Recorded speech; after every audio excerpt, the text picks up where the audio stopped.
Hello ನಮಸ್ಕಾರ, ನೀವು ನೋಡ್ತಾ ಇದ್ದೀರಾ ನ್ಯೂಸ್ ಫಸ್ಟ್. ನಾನು ರಕ್ಷತ್ ಶೆಟ್ಟಿ. ಈಗ ಹೆಡ್ಲೈನ್ಸ್. ರಾಹುಲ್ ಗಾಂಧಿ ಕಾರಿನ ಮೇಲೆ ಕಲ್ಲು ತೂರಾಟ.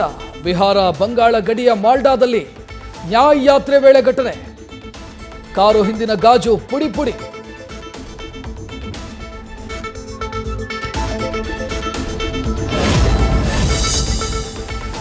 ಆರುತ್ತಿಲ್ಲ ಹನುಮ ಧ್ವಜ ತೆರವು ವಿವಾದದ ಕಿಚ್ಚು. ಫೆಬ್ರವರಿ 7ರಂದು ಮಂಡ್ಯ ಬಂದ್ಗೆ ಕರೆ ಕೊಟ್ಟ ಸಮಾನ ಮನಸ್ಕರ ವೇದಿಕೆ. ಸೌಹಾರ್ದತೆ ಶಾಂತಿ ಕದಡ್ತಾ ಇರೋ ಶಕ್ತಿಗಳ ವಿರುದ್ಧ ಪ್ರತಿಭಟನೆ.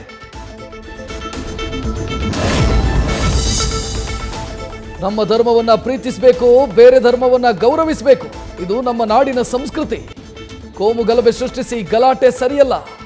ರಾಜ್ಯದಲ್ಲಿ ಶುರುವಾಗಿರೋ ಧ್ವಜ ದಂಗಲ್ ಬಗ್ಗೆ ಸಚಿವ ಎಂಬಿ ಪಾಟೀಲ್ ಪ್ರತಿಕ್ರಿಯೆ.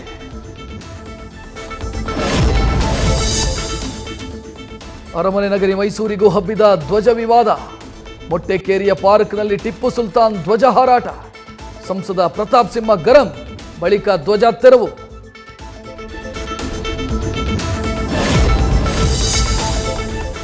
ಐದು ವರ್ಷಗಳು ಕೂಡ ಗ್ಯಾರಂಟಿಗಳನ್ನು ನಿಲ್ಲಿಸೋದಿಲ್ಲ. ಕಾಂಗ್ರೆಸ್ ಸರ್ಕಾರ ಇರೋವರೆಗೂ ಕೂಡ ಗ್ಯಾರಂಟಿ ಇರುತ್ತೆ. ಟ್ವೀಟ್ ಮಾಡಿದ ಕಾಂಗ್ರೆಸ್, ಬಡವರ ಕಾರ್ಯಕ್ರಮ ಮುಂದುವರಿಯುತ್ತೆ ಅಂತ ಸಿದ್ದರಾಮಯ್ಯ ಭರವಸೆ.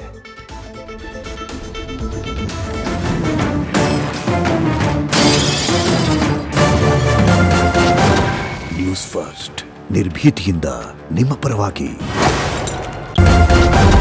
ನ್ಯೂಸ್ ಫಸ್ಟ್, ನಿರ್ಭೀತಿಯಿಂದ ನಿಮ್ಮ ಪರವಾಗಿ.